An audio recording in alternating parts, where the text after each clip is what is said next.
Buongiorno e ben trovati. Nel video di oggi parliamo di quello che è necessario predisporre prima di partire per andare in vacanza con il nostro cavallo. Che sia di un giorno, che sia di più giorni, le cose più o meno sono le stesse.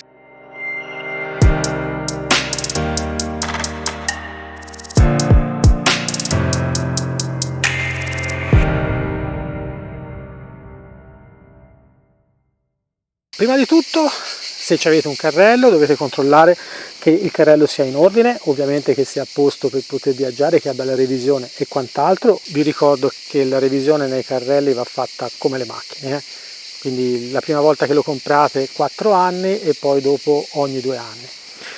Mi raccomando, controllate che ci sia il cavo di sicurezza e che sia attaccato alla macchina, che il freno d'emergenza funzioni regolarmente, ma se avete fatto la revisione funziona sicuramente, che le luci siano a posto, ok?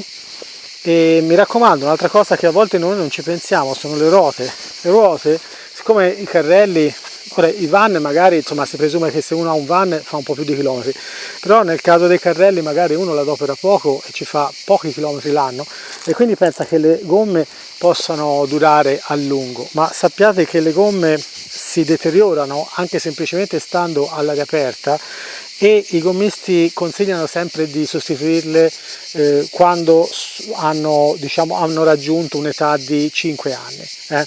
In realtà fino a 10 anni dovrebbero resistere, però consigliano tutti di sostituirle intorno ai 5, massimo 6 anni. Dai 4 ai 6 anni vanno sostituite.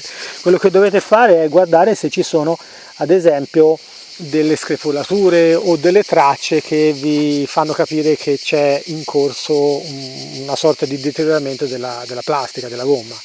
Come avete visto, queste gomme qui sono a posto. Mi raccomando, controllate sempre il pianale. Questo è un carrello che noi usiamo per allenarci i cavalli a salire sul carrello, no? Quando ci portano cavalli in addestramento, quindi non è quello che noi usiamo, però non usiamo per andare in giro, però per farvi vedere, no? Vedete qui, a furia di provare a far salire i cavalli, no? L'hanno spaccato, l'hanno sciupato. La cosa che dovete fare molta attenzione è se il pianale è sciupato, cioè se la parte sotto la plastica è marcia, e ovviamente bisogna andare sotto e vederlo, perché da sotto ci si rende bene conto, da sopra essendoci la plastica, di solito tutti i carrelli hanno una plastica protettiva, no? Sopra il pianale, quindi non si riesce a capire molto bene. A volte anche semplicemente facendo così vi potete rendere conto. Questo qui è il punto in cui più facilmente si deteriora, e poi l'altro punto è là di fronte, dove alcuni cavalli, siccome hanno il vizio di fare stamp con i piedi, si deteriora e magari si può rompere più facilmente. La parte centrale è difficilissimo che si rompa. Chiaramente sto parlando di pianali in compensato marino. Di solito se il pianale è in metallo questo problema non c'è. Comunque se il carrello è un po' che è lì che non lo usiamo, è sempre bene vedere sotto se è tutto a posto. Un'altra cosa importante è che parcheggiate già il carrello, ovviamente ancora di più se lasciate la macchina attaccata, o comunque anche il van è lo stesso. Cercate di parcheggiarlo sempre bene in modo che sia pronto per andare via, in modo che, se ad esempio a me mi è capitato a volte, no, di arrivare in una piazzetta dove io lascio fuori la macchina e il carrello, è la mattina presto, quindi non c'è nessuno, sono arrivato, l'ho lasciato così come sono arrivato, e poi dopo quando torno con il cavallo e devo riandare via è pieno di macchine. Mi è capitato un paio di volte, fra l'altro era un posto dove accanto c'era il classico campetto, no, da calcetto, e quindi era pieno di macchine e praticamente insomma si perde un sacco di tempo. Se vi dovesse capitare, fare manovra col cavallo dentro non è l'ideale, a meno che non siate soli. Vi conviene sempre o legate il cavallo da qualche parte o ve lo fate tenere e fate manovra senza il cavallo dentro. Questo sia per non stressare troppo il freno, no? Che tutte le volte lo stantuffo deve premere, sganciare il freno, marcia indietro, marcia avanti, eccetera eccetera, sia anche perché per il cavallo non è il massimo stare dentro e avere tutte queste sollecitazioni, soprattutto se è un cavallo giovane oppure che magari non ha viaggiato tanto e quindi non è avvezzo a, insomma, simili manovre.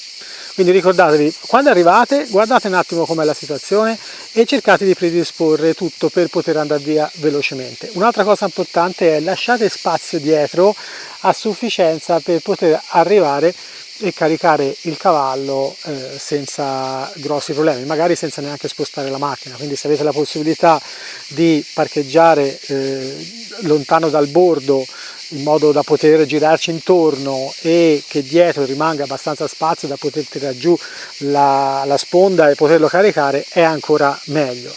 C'è qualcuno che mette anche dei coni, non so se avete presente quei coni che sono ripiegabili, coni rossi, e li mette nella zona che vuole che si lasci stare, insomma diciamo che si lasci libero il passaggio.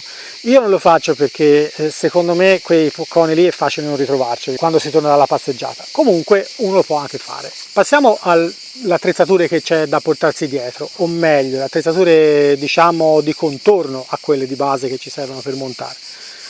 Una stagna dell'acqua, vi conviene metterla nel carrello o nel van perché non si sa mai, potrebbe essere che non trovate acqua da bere per il cavallo, soprattutto d'estate, magari luglio-agosto, mesi che sono più caldi, può essere che diciamo il percorso che decidete di fare non è costellato di sorgenti dove si può far abbeverare il cavallo, quindi è meglio predisporsi una stagna dell'acqua. È utile anche perché nel caso in cui rimaneste fermi per esempio in coda a lungo, avere la possibilità di dare da bere al cavallo non è una cosa da trascurare. Una cassetta degli attrezzi, anche piccola così, dove ci mettete dentro un martello, delle cacciaviti, chiavi inglesi, insomma fate un po' voi quello che vi serve, che potete magari pensare che vi possa servire. Altra cosa importante è un pronto soccorso per il cavallo, quindi una valigetta di pronto soccorso da tenere nella macchina o nel carrello e un sottoinsieme di quello che c'è qui dentro invece da portarsi anche nel trekking che farete, ovviamente sempre in accordo con quello che vi suggerirà il vostro veterinario. Portarsi dietro diciamo i medicinali che vengono chiamati come medicinali salvavita, ok? Quindi di solito io vi dico i nomi, però poi siccome è tutta roba che ci vuole la ricetta, poi dovete sentire il vostro veterinario. Di solito sono il cortisone, poi c'è il Buscopan per le coliche, il Meglufen, il Bute che sarebbe il fenilbutazone che ci può essere in pasta e iniettabile.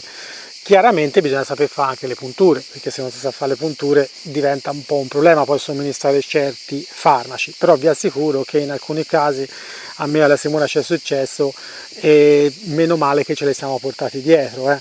Quindi una volta è successo a un cavallo che non era il nostro, insomma, anzi 2 volte a un cavallo che non era il nostro, insomma, diciamo, sono situazioni che si affrontano con un altro spirito se ci sa tutto l'armamentario dietro per poter anche solo telefonicamente, con quello che ci suggerisce il veterinario, poter intervenire per rimediare al problema che magari è nato. A volte si pensa che non possa succedere nulla, però vi assicuro che è facile. A noi una volta ci è successo che un cavallo è andato in colica semplicemente perché aveva bevuto dell'acqua fredda, e vi assicuro che non è che potete caricare un cavallo in colica e portarlo a casa, dovete aspettare che passi e aiutarlo. Di solito quelle coliche lì non sono così disastrose, però vi sentite col veterinario, il veterinario vi dice ok, fagli 20 cc di Buscopan e voi non sapete come fare, non ce l'avete, magari ce l'avete ma non sapete come fare un'iniezione. Queste cose qui non devono succedere. Purtroppo è un pacchetto unico, cioè se io voglio il cavallo, voglio andare a fare trekking, devo avere anche un mezzo di trasporto e saper intervenire anche in situazioni di emergenza. Quindi cassetta degli attrezzi per tutto quello che si può rompere, cassetta di pronto soccorso per tutto quello che può andare storto per quanto riguarda il cavallo, una un pochino più grande come può essere questa da tenere in macchina, e magari proprio giusto diciamo i medicinali emergenziali da portarsi dietro in passeggiata. Fate attenzione alle temperature, non mettete roba che a 60 gradi la buttate via, perché una macchina lasciata al sole d'estate in questo periodo qui può tranquillamente superare i 50 gradi dentro, e quindi magari vi portate dietro la medicinale che avete comprato il giorno prima, avete pagato 70 euro e il giorno dopo lo buttate via perché l'avete tenuto a 70 gradi. Altra cosa importante, oltre al pronto soccorso del cavallo serve anche il vostro pronto soccorso. Quello è facile, andate da qualsiasi parte e comprate un pronto soccorso, un kit, no? Di pronto soccorso per l'essere umano. Una cosa invece da sottolineare, e vi garantisco che può accadere, è se siete allergici alla puntura di insetti come potrebbero essere per esempio le vespe o i calabroni, portatevi tutto quello che il vostro medico vi suggerirà di portarvi dietro, per cui insomma cortisone, antistaminici, insomma quello che vi suggerirà il vostro medico. Ripeto ancora una volta, per quanto riguarda il contenuto della cassetta di pronto soccorso e per quanto riguarda del cavallo e per il vostro, rivolgetevi al veterinario e al vostro medico. Io non vi voglio dire cosa portare, però io qua dentro le cose da portare ce l'ho tutte. Altra cosa importante, bende, okay? Fasce e un paio di forbici per esempio per ritagliarle, il V-trap, che sono delle fasce che le mettete e si auto agglomerano su se stesse, quindi si stringano da sole. Queste cosettine qui dovete portarvele dietro, anche se poi, anzi sperando che le buttate via perché vi scadono, però portatele dietro. Andiamo avanti, antimosche, ok? Antimosche per il cavallo, e magari se pensate, avete in programma di stare fuori qualche notte, anche per voi, ve lo garantisco che fa sempre comodo.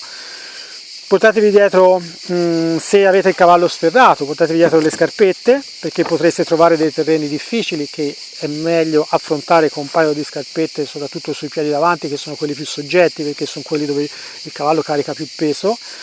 Le scarpette fanno comodo anche per chi ha il cavallo ferrato, perché nel caso che perda un ferro non deve stare a rimetterlo perché magari non ne ha le competenze, però può mettere lì una scarpetta e arrivare quantomeno alla tappa successiva, se state facendo delle tappe, un viaggio itinerante. Ovviamente non può mancare una spugna per magari bagnare un po' il cavallo se non lo potete docciare, la striglia e il nettapiedi. Ecco, queste per esempio sono cose importanti da portarsi dietro, quindi da mettere nelle sacche. Poi paracolpi, ecco, sui paracolpi si potrebbe fare un video a parte.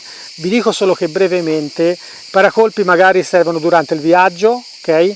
In passeggiata i paracolpi, a meno che il vostro cavallo non abbia gravi problemi che si tocca continuamente, non vi conviene metterli, perché il problema dei paracolpi, soprattutto importanti come questi, cioè che sono abbastanza alti, in passeggiata il cavallo tende a sudare, tende a alzare la polvere, la sabbia, il fango, quello che trova, che si insinua poi tra il paracolpo e la gamba del cavallo, e stando delle ore lì macera la pelle, e poi dopo quando tirate via i paracolpi ritrovate con delle belle ustioni, o come vengono chiamate anche fiaccature, sulla pelle del cavallo, che a quel punto lì, oltre a doverle curare e tenere pulite, vi impediscono anche di rimettere nuovamente i paracolpi. Quindi tendenzialmente c'è un pochino una regola non scritta in cui si dice evitiamo di mettere quello che non serve, e soprattutto meno roba si mette al cavallo quando si va in passeggiata e meglio è. Poi un po' d'attrezzatura per quanto riguarda la pulizia di eventuali sentieri che possiamo trovare ostruiti da rovi o rami.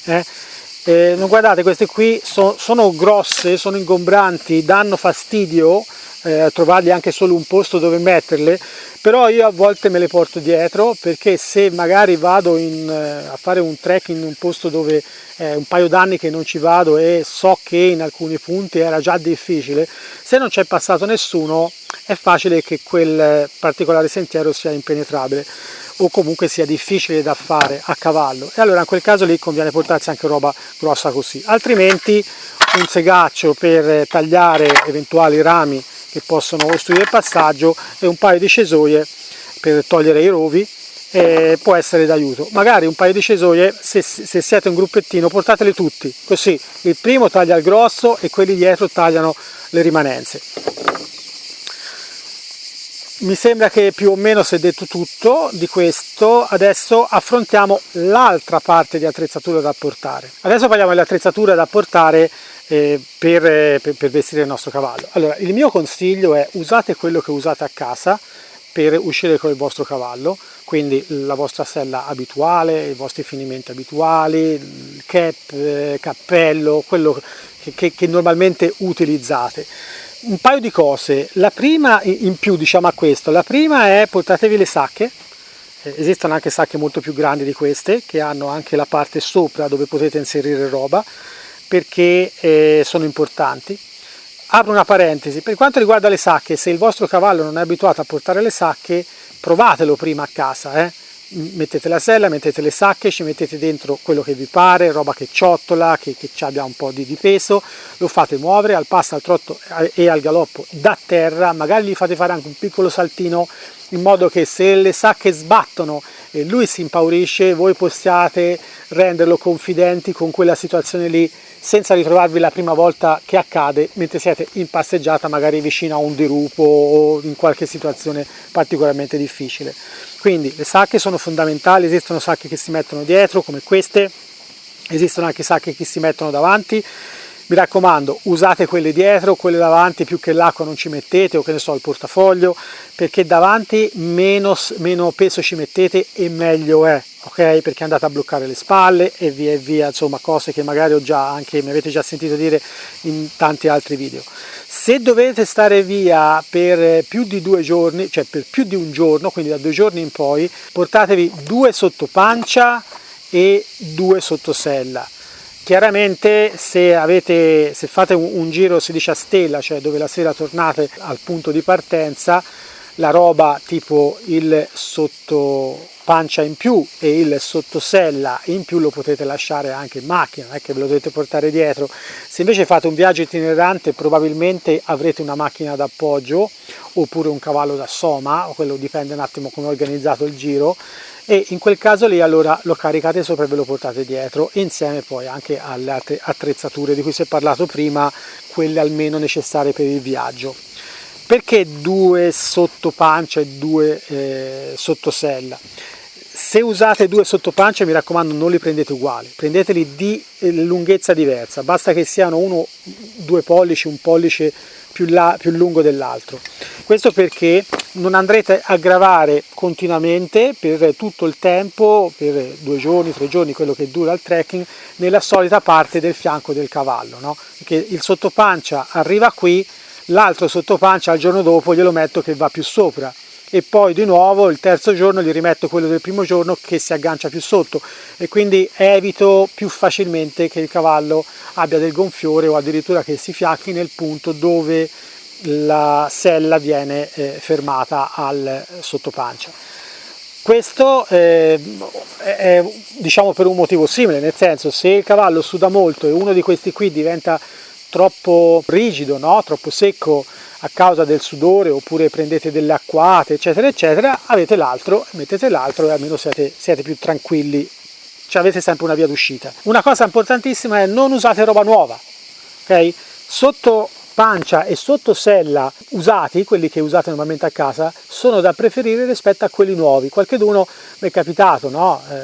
Quando si organizzano trekking, che arriva con la roba nuova, comprata apposta per il trekking. No, non va bene. Perché? Perché quando è nuova, soprattutto questa roba qua che ha l'agnellino sotto, o anche questo uguale, tende a essere molto ma molto scivolosa e tende a far allentare la sella. Cioè io quando vado a tirare la sella, questa qui non è ancora stata mai schiacciata, si schiaccia tanto, ecco che io dopo mezz'ora che sono sulla sella, la sella praticamente mi gira come se non l'avessi affatto tirata, e quindi non è conveniente. Altra cosa, che ne so, mi viene in mente il pettorale. Ecco, compro il pettorale nuovo per l'occasione, perché c'ho da andare a fare un trekking di alta montagna. Ecco, ancora una volta no, non va bene, perché sto comprando un oggetto che non ho, sto comprando un oggetto nuovo, ma lo sto usando senza averlo testato, quindi potrebbe fiaccare il cavallo, potrebbe non tornargli. E quando sono a fare un trekking di ore e ore e ore, non è che posso ogni 3 secondi guardare se il problema è nato da qualche parte. Quindi usate sempre cose testate, che avete già provato a lungo a casa, magari in brevi escursioni o in campo, prima di portarvele nel trekking che andrete a fare. È un po' come noi, no? Io mi metto le scarpe nuove e vado a fare un trekking in alta montagna e magari scopro che dopo mezz'ora mi inizia a far male il piede e c'ho da fare ancora 4-5 ore di passeggiata. a piedi, sto parlando di un trekking a piedi da solo, io, senza cavallo, non riuscirei a farlo perché mi fa male la scarpa. Lo stesso vale per la roba che noi mettiamo al cavallo. Il cavallo sta zitto, non ci dice nulla, ricordatevelo che lui soffre in silenzio. Il problema è che quando arrivo la sera, se ho impiegato il cavallo da qualche parte e non lo posso utilizzare il giorno dopo perché chiaramente non lo posso utilizzare, cosa succede?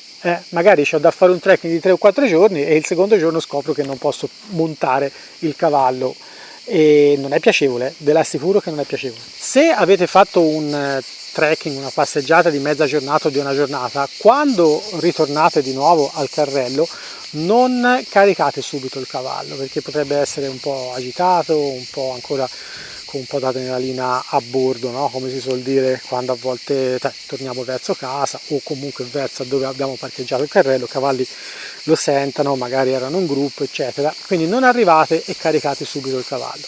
Lo legate al carrello, ad esempio, se avete i supporti per poterlo legare al carrello o al van è uguale. Aspettate un po' che si rilassi, magari lo legate e gli allentate un pochino il sottopancia, non troppo perché sennò la sella gira, mi raccomando, allentate giusto un buco o due in modo che si rilassi un po'. Intanto predisponete tutto quello che potete mettere a posto, preparate il posto per la sella da rimettere dentro la macchina, mettete a posto se avevate i paracolpi, mettete a posto i paracolpi, insomma tutto quello che vi siete portati dietro. Una volta che avete messo a posto tutto questo, prendete un secchio d'acqua, se per esempio vi siete portati l'acqua è facilissimo, prendete il secchio d'acqua e lo offrite al cavallo. Una volta che lui magari ha bevuto, a volte i cavalli bevono, a volte no, comunque voi provateci sempre. Mi raccomando, per chiudere una parentesi, se è un cavallo il vostro un po' diciamo che non beve tanto volentieri, vi consiglio di portarvi della pasta elettrolitica, si chiama, anche lì sentite il vostro veterinario cosa vi consiglia, ce ne sono 1000 marche, che è sostanzialmente della roba che voi gli mettete in bocca e che serve per fargli riassorbire i sali minerali che ha perso sudando durante la passeggiata che avete fatto. A volte è roba che si scioglie nell'acqua, ma di solito è roba che si mette in bocca. Ci sono dei cavalli che bevono solamente l'acqua di casa e quindi è opportuno anche per quello che ve la portiate dietro. Tornando un passettino, richiudendo la parentesi, una volta che gli avete offerto l'acqua, che la bevo o no è ininfluente, l'importante è che provate a vedere, perché spesso e volentieri capita che magari la bevano e si rilassano più facilmente. A quel punto lì, se il cavallo vedete che è rilassato, tranquillo, fermo, e quindi non pesticcia, non è agitato, potete prenderlo e ricaricarlo sopra. A volte mi è capitato che ci sono stati dei cavalli che non sono saliti sul trailer al ritorno dalla passeggiata. Una volta mi è capitato qui a San Rossore, mi è toccato partire e mi telefonarono la sera alle 9 dicendo non si riesce a caricare il cavallo sul carrello, io la mattina dopo sono dovuto andare a caricarlo. Il discorso è che a volte l'errore è nostro, cioè noi si torna, il cavallo è tutto affrettato perché magari eravamo un gruppo, si apre e si vuole caricare subito e a volte un cavallo che magari non sale tanto volentieri è più facile che ci dia buca. E allora invece se seguite un po' questo consiglio qua, il cavallo si rilassa tranquillo e poi dopo è tutto un pelino più facile. Provate e poi dopo me lo dite. E una volta che avete fatto tutto questo lo caricate e ve ne andate. Io spero in questo video di avervi dato un po' una traccia. So che alcuni di voi riterranno troppo queste cose che ho detto, no? Cioè, ci sono sicuramente tra di voi alcuni che prendono il cavallo, caricano sul carrello, partono e via senza starsi a preoccupare di niente. Non ci si preoccupa di niente fin tanto che non succede qualcosa. Io ve lo dico perché per esperienza personale, questo non è un discorso Parelli o non Parelli, questo è un discorso di esperienza personale. Io e la Simona abbiamo fatto trekking veramente un po' ovunque e ci siamo ritrovati spesso in situazioni dove le persone che ci circondavano non si erano portate niente, ma niente nella maniera più assoluta. Non avevamo pensato che potesse capitare qualcosa, anche le cose più banali. E in quel caso lì ti rendi conto che la situazione diventa grave tutta insieme, mentre in un altro contesto sarebbe stato semplicemente una perdita di tempo, ma niente più di quello. Quindi mi raccomando, cercate sempre di essere lungimiranti, di vedere un pochino oltre quello che che vi dicono tutti, o quelle che tutti dicono sì, ma cosa vuoi che succeda, no? È un po', io faccio sempre questo esempio qui, è un po' come la cintura di sicurezza, è una noia mettersela, perché nella stragrande maggioranza dei casi non serve a nulla, è solo d'impaccio, ok? Soprattutto d'estate o ad inverno quando abbiamo i cappotti, che è ancora più complicato, però quell'unica volta che serve, cavolo, se non ci sapeva era un problema. Quindi dovete iniziare a pensare così quando siete intorno a cavalli, a maggior ragione quando vi spostate per trekking o passeggiate importanti, come possono essere quelle che magari si fanno lontano da casa insieme ad amici per più giorni. Spero che abbiate trovato utile questo video. Se l'avete trovato utile, cliccate su mi piace, che ci fa sempre piacere, e cercate di scrivere nei commenti qual è stata la vostra esperienza fino adesso. Se vi va, lasciate un commento e ci fate sapere se avete sempre avuto fortuna, se invece magari qualche volta vi è successo qualche casino anche a voi, o se volete aggiungere, in base alla vostra esperienza, qualcosa che io mi sono dimenticato di mettere. Se vi va, iscrivetevi al canale. Sapete già, chi mi segue di voi sapete che c'è anche la parte in abbonamento su matteonihorsemanship.club, dove potete trovare tanti contenuti, ce ne sono già quasi 100 contenuti più specifici che riguardano lezioni specifiche del programma Parelli. Se invece volete approfondire un po', potete trovare degli approfondimenti particolari fatti in alcuni contesti, come può essere l'alimentazione, come può essere tutta la parte della bocca del cavallo, eccetera. Trovate anche questi sempre su matteonihorsemanship.club nella parte relativa ai corsi. Sono corsi sul web, corsi online, okay? Questa volta sono corsi online veri e propri, non corsi con la corda, perché il problema è che a volte qualcuno di voi mi scrive: ma c'è scritto che il corso è online, però non riesco a trovarlo sul sito. I corsi online, Parelli online, sono corsi fatti con le corde, no? Da terra con le corde, e si chiama online la materia, come se a scuola, no? Si studia storia, si studia algebra, si studia matematica. Ecco, nel programma Parelli ci sono 4 materie, una di queste si chiama online, perché quando è stata coniata non c'era l'online inteso come lo intendiamo oggi sul web, e quindi si chiamano così: corso online base, corso online secondo livello, corso online terzo livello.